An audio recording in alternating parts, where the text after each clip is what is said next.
Jai Hind everyone, welcome you all to Force Defense Academy. Today I'll discuss about delimitation in India. देखिए हमारे यहाँ census conduct होने वाला है, तो डिलिमिटेशन होता क्या है? कि जनरली अगर हम परिसीमन, जैसे हिंदी में से परिसीमन कहते हैं, तो डिलिमिटेशन का मतलब होता है कि आपकी जो पॉपुलेशन है उसके बेसिस पे लोकसभा और स्टेट लेजिस्लेटिव असेंबली, इनमें जो रिप्रेजेंटेशन होता है, सीट्स अलोकेट होती है, बाउंड्रीज डिसाइड होती है किस कॉन्स्टिट्यूएंसीज में क्या क्या आएगा, तो वो जो होता है उसको हम क्या कहते हैं? डिलिमिटेशन। तो ये हमेशा कंडक्ट करवाया जाता है आफ्टर सेंसस, लेकिन अभी कुछ टाइम से, मतलब कुछ सालों से, कुछ डेकेड से नहीं करवाया जा रहा है।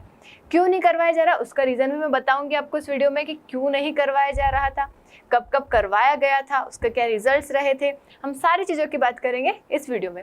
देखिए अभी कंसर्न क्या हो रहा है, जो सदर्न स्टेट है हमारे, जो पूरा इंडिया है उसमें जो सदर्न स्टेट है, तमिलनाडु, केरला, कर्नाटक जो हो गए, इनका क्या कंसर्न है कि अगर डिलिमिटेशन होता है, डिलिमिटेशन का काम है कि they have to allocate the seats in Lok Sabha और state legislative on the basis of population of that state.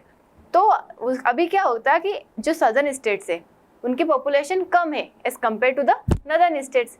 अब नदर्न स्टेट्स की पॉपुलेशन ज़्यादा है तो उनको ज़्यादा सीट मिलेगी, साउथ में पॉपुलेशन कम है तो उनको कम सीट मिलेगी। तो यही कंसर्न किसका है?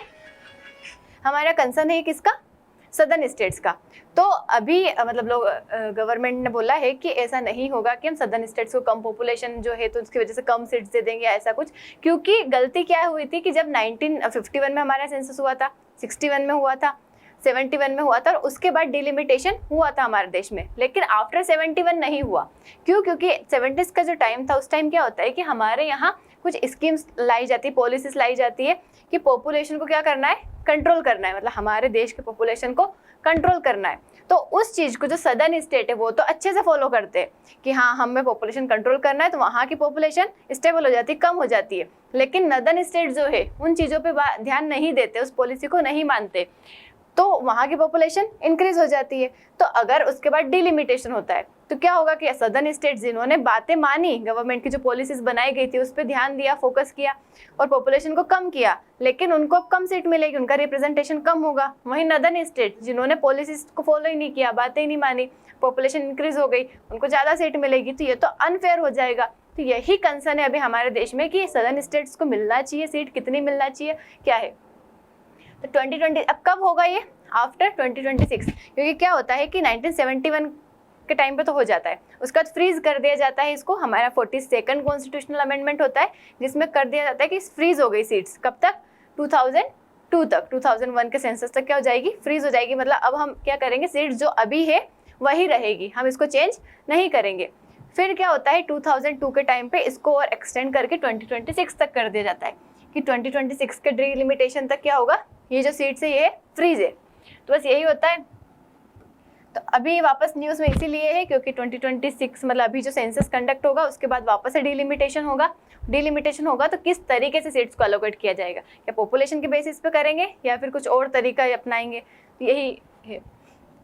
डिलिमिटेशन प्रोसेस क्या होती है कि बाउंड्री सेट करना या उनका प्रोपोर्शनेट रिप्रेजेंटेशन होना उनके पॉपुलेशन के बेसिस पे।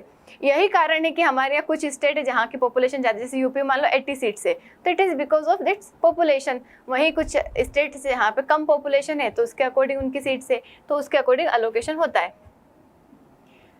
ये किसके द्वारा होता है इंडिया में? डिलिमिटेशन कमीशन ऑफ इंडिया, मतलब हमारा एक कमीशन बनाया जाता है जो कि रिस्पॉन्सिबल रहता है for the delimitation in India. इसका ऑब्जेक्टिव क्या है इसका? इक्वल रिप्रेजेंटेशन, मतलब क्या हो सके कि जो भी वोटर है, जो भी हमारे यहाँ लोग हैं, उनका क्या हो सके? बराबर रिप्रेजेंटेशन हो सके। Uniform voter strength by correcting imbalance in over represented and under represented region. मतलब अगर कोई ओवर रिप्रेजेंटेड है तो उसके अकॉर्डिंग वहाँ पे सीट्स रहे, अगर कुछ कम लोग हैं जहाँ पे तो वहाँ पे उसके अकॉर्डिंग रिप्रेजेंटेशन हो। इलेक्टोरल इंटीग्रिटी, इससे क्या होगा? कॉन्स्टिट्यूएंसी की बाउंड्रीज क्या हो जाएगी? सेट हो जाएगी पूरी तरीके से। मतलब इस किसके अकॉर्डिंग हो जाएगी? जिस तरीके से डेमोग्राफी शिफ्ट हो रही है, मतलब किसी जगह पर अगर पॉपुलेशन बढ़ रही है, जैसे बहुत सारे ऐसा भी रहता है कि रूरल एरिया से शिफ्ट होकर अर्बन एरियाज में चले जाते हैं लोग, तो अब वहाँ की पॉपुलेशन तो इंक्रीज हो गई। अब उसके अकॉर्डिंग उस कॉन्स्टिट्यूएंसी को सेट करना, उसके अंदर पर्टिकुलर सीट को अलोकेट करना सब जगह पर्टिकुलर रीजन में। Ensuring fair and accurate representation, उसके बाद प्रिवेंटिंग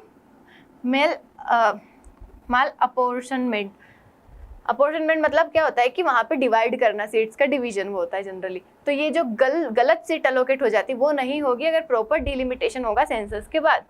तो eliminate significant variation in constituency size, preserving the fairness of democratic representation, मतलब डेमोक्रेटिक रिप्रेजेंटेशन जो है अच्छी तरीके से होगा हमारे यहाँ। कॉन्स्टिट्यूशन की अगर हम बात करें तो which is mentioned in article 82 कि पार्लियामेंट को क्या करवाना है, डिलिमिटेशन एक्ट लाना है हर सेंसस के बाद और डिलिमिटेशन कमीशन बनाना है। वहीं आर्टिकल 170 बताता है टेरिटोरियल कॉन्स्टिट्यूएंसीज का डिवीजन स्टेट लेजिस्लेचर, मतलब हर सेंसस के बाद क्या होना चाहिए, जो कॉन्स्टिट्यूएंसी उनका डिवीजन होना चाहिए। कंपोजिशन क्या है इसका, अपॉइंटमेंट कौन करता है इसकी, तो प्रेसिडेंट करते हैं अपॉइंट इसको, किसके साथ, consultation with election commission of India. कितने मेंबर का बॉडी होती है, तो 3 मेंबर की बॉडी होती है, जिसमें chief election commission of India है, उसके बाद जो है हम पर्टिकुलर जो स्टेट है वहाँ के जो हेड रहते हैं, मतलब जो रिस्पेक्टिव स्टेट के इलेक्शन कमिश्नर रहते हैं वो रहेंगे, और चीफ इलेक्शन कमिश्नर रहेंगे, सॉरी मैं कुछ गलत बोल दिया शायद, सुप्रीम कोर्ट के जज रहेंगे जो इसके क्या रहेंगे, चेयरपर्सन रहेंगे, इलेक्शन कमिश्नर रहेंगे कौन, हमारे इंडिया के चीफ इलेक्शन कमिश्नर और पर्टिकुलर स्टेट के इलेक्शन कमिश्नर, इन मेंबर्स की क्या रहती है, वो बॉडी रहती है।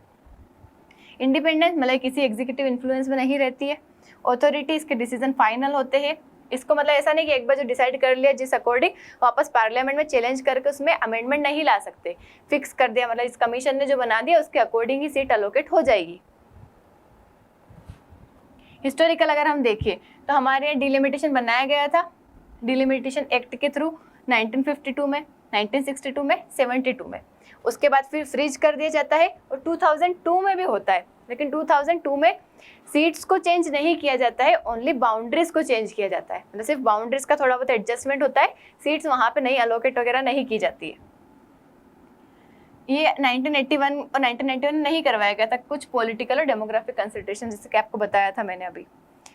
क्यों करवाया गया था डिलिमिटेशन को फ्रीज, ताकि पॉपुलेशन कंट्रोल कर सके उस टाइम पे, फेडरल बैलेंस बना सके और पॉलिटिकल स्टेबिलिटी ला सके, क्योंकि उस टाइम पे करवाना जरूरी था। एक तो हमारा पॉपुलेशन कंट्रोल पे बहुत ज़्यादा ध्यान दिया जा रहा था उस टाइम पे, तो इसको फ्रीज कर दिया था कि अभी जो सीट है यही रहेगी। उसके बाद factors driving the need for delimitation, किन कारणों की वजह से डिलिमिटेशन की रिक्वायरमेंट होती है, तो करेक्टिंग पॉपुलेशन बेस्ड डिस्पैरिटीज। देखो अलग अलग स्टेट की पॉपुलेशन अलग अलग है, अगर हम सब में बराबर बोल देते हैं तो ऐसे तो गोवा छोटा सा स्टेट है, यूपी बड़ा सा स्टेट है, राजस्थान बड़ा सा स्टेट है, तो अगर हम ज़्यादा पॉपुलेशन देख के कम पॉपुलेशन देख के, मतलब अगर हमने सबको बराबर सीट दे दी तो गड़बड़ हो जाएगी। हमें पॉपुलेशन देख के उसके अकॉर्डिंग रिप्रेजेंटेशन करवाना है। उसका एड्रेसिंग अर्बन ओवर क्राउडिंग, देखो माइग्रेशन जो है उसकी वजह से क्या हो रहा है, over populated urban constituencies creating an imbalance in voter representation. Over populated होते जा रहा है, अर्बन एरिया में शिफ्ट हो रहा है, अर्बनाइजेशन हो रहा है, तो उसकी वजह से रिप्रेजेंटेशन क्या हो रहा है, गड़बड़ हो रहा है, गड़बड़ा रहा है, तो उसको ठीक करने के लिए भी delimitation is required. Recognising demographic shift, मतलब जहाँ पे हाई पॉपुलेशन ग्रोथ हो रही है, जैसे यूपी हो गया, बिहार हो गया, फिर भी अंडर रिप्रेजेंटेशन है, मतलब पॉपुलेशन बढ़ रही है लेकिन सीट अगर फिक्स है पुरानी वाली, तो उसमें रिप्रेजेंटेशन क्या हो जाएगा, कम हो जाएगा, तो उसके लिए ज़रूरी है।